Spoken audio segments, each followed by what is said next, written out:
All righty, good afternoon, people. This is Johnny Suede once again. How's everybody doing today? Thursday afternoon here in Staten Island, New York. Hope everybody's doing well.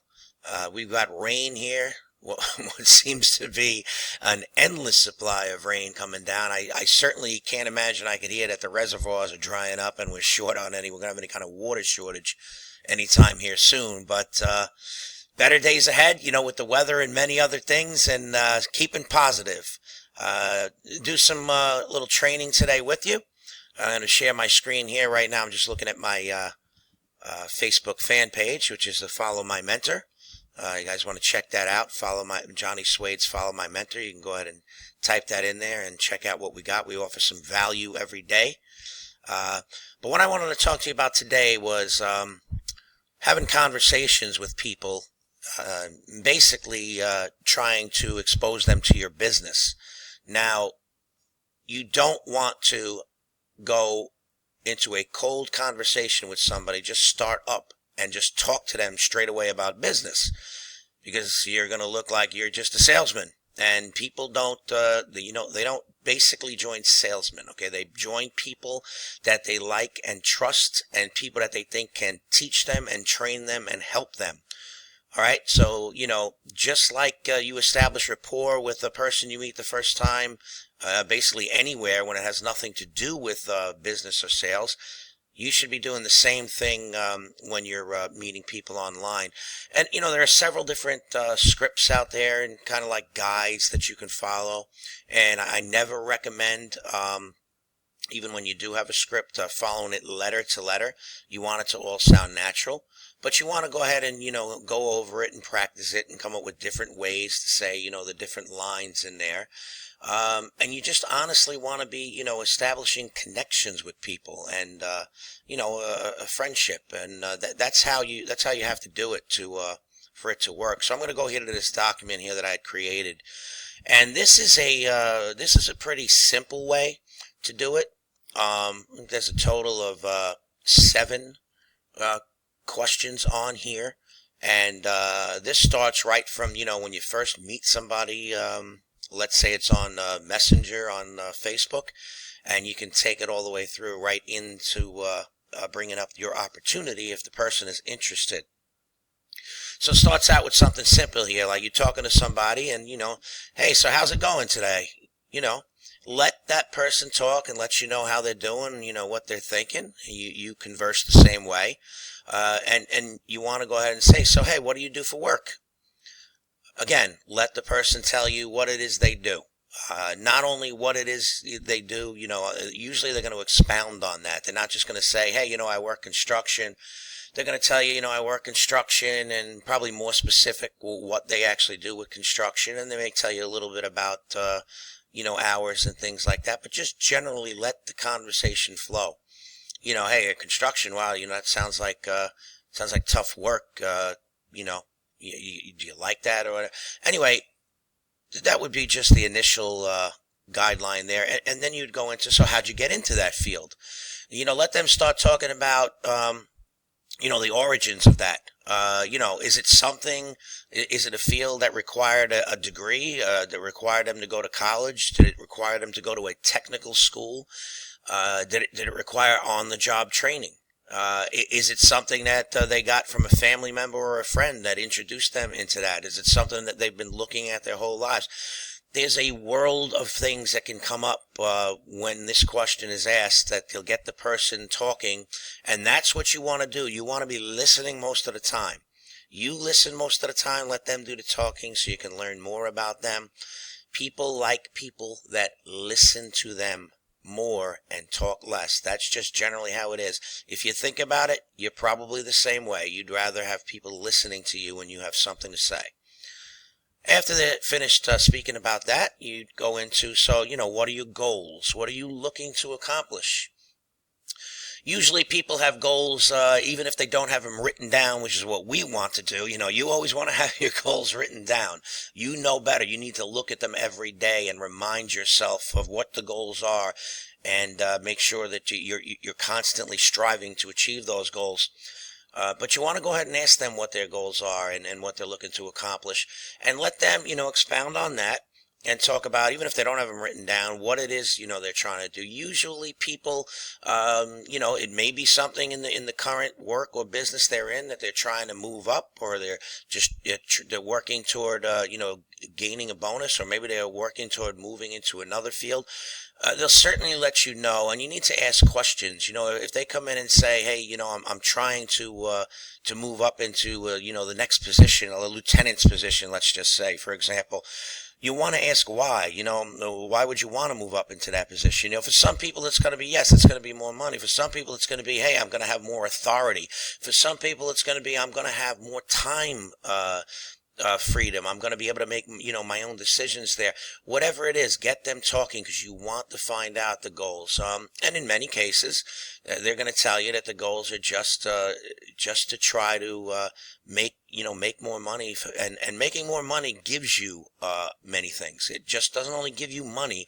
It gives you freedom as well to do more things, get more things, give more things is what you really want to do. Okay.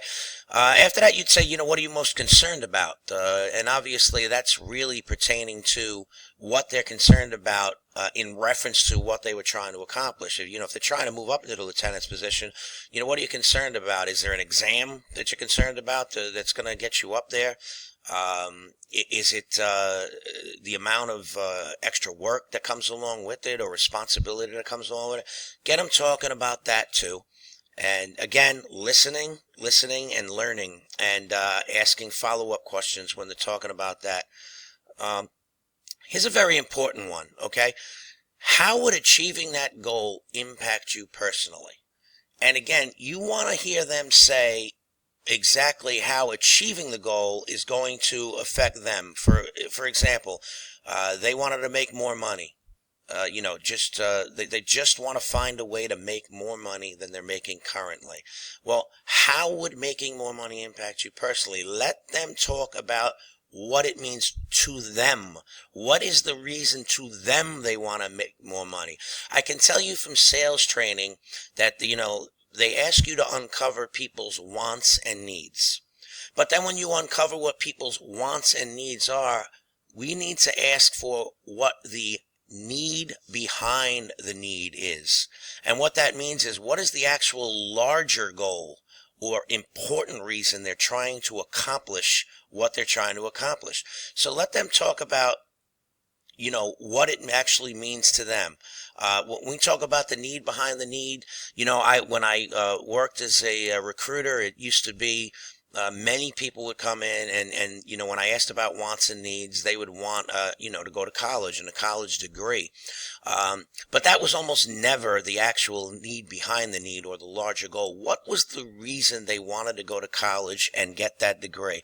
Now, in many cases, it was prestige. In many cases, it was just to make more money, because they know they'll make more money with a degree. In some cases, it was just to make the family proud. They'd be the first person in the family to graduate and have a degree, and to make their parents proud. Those are the actual needs and the things that you want to concentrate on, because that's the emotional impulse that is going to cause that person, to want to move forward and to accomplish that goal. Next question, very important. After you find out exactly, what the want and need is, and the larger goal, the need behind the need, you want to find out, well, what's preventing you from achieving your goals? Let them let you know, what it is that's standing in the way. Is it time? Do they not have the time, or do they think they don't have the time to achieve the goals that they actually want to achieve? Do they think they need money to actually reach that goal, and they don't currently have it, and they think they cannot attain it for whatever reason? Again, ask follow-on questions, okay? You want to go ahead and be genuinely interested in what this person has to say. That's what's going to get them liking you and trusting you. And then you could just go into the next phase, which is, wow, that sounds like a tough task. Would you like some help with that? Now, generally, you're the type of person, you've got a business, you've got a way for people to make more money, even if it's only part-time, even if it doesn't require a lot of money themselves to put into it. You've got a way for them to get more time freedom. Generally, if you're talking to them for a few minutes and you gathered all this information and you've listened enough, you've probably established enough rapport. And if they've told you that, they have these goals and, there's certain things preventing them and you're offering help, most people are going to say, sure, they'd at least like to hear what you have to say and how you'd be able to help them achieve the goals. And that's it. It's actually, again, I say this often. It's simple once you hear it and you know exactly what you should say and the way you should go about it. And then you just roll it into whatever it is your offer is and how your offer can help. Again, going back to sales, the idea behind sales is not only to find out what the person's need and need behind their need is, but it's so that now you can show proof as to how your product, your offer can help that person achieve their needs and goals. And once you're able to do that, that's when that person is going to be interested in accepting your offer or moving forward with you. Okay? I hope that helped. Listen, this is on the screen, so you can always write this down. You can use your Jing or your little snipping tool and snip this out and keep this copy, as a little document on your computer so that whenever you're talking to somebody, whether you're talking to them, over the phone or via computer, text, it doesn't matter. You can use this kind of guideline to establish rapport and to, you're actually making friends, you're making acquaintances, you're making business acquaintances, and you're establishing rapport with people. Even if that person's not interested, you sound like a person that's willing and looking to help people, and they then are going to be more willing to refer you to other people, and that's a big deal, referrals, okay? So this is another technical training tip here from Johnny Suede. I hope it was helpful for you. I know me learning these things is very helpful for me, especially when I started out in business and in direct sales. So please like and share this with people that you think it could help. I will be along again later with some more motivational and technical training tips. And I hope everybody's having a wonderful day and continues to do so. Until then, Johnny Suede signing off.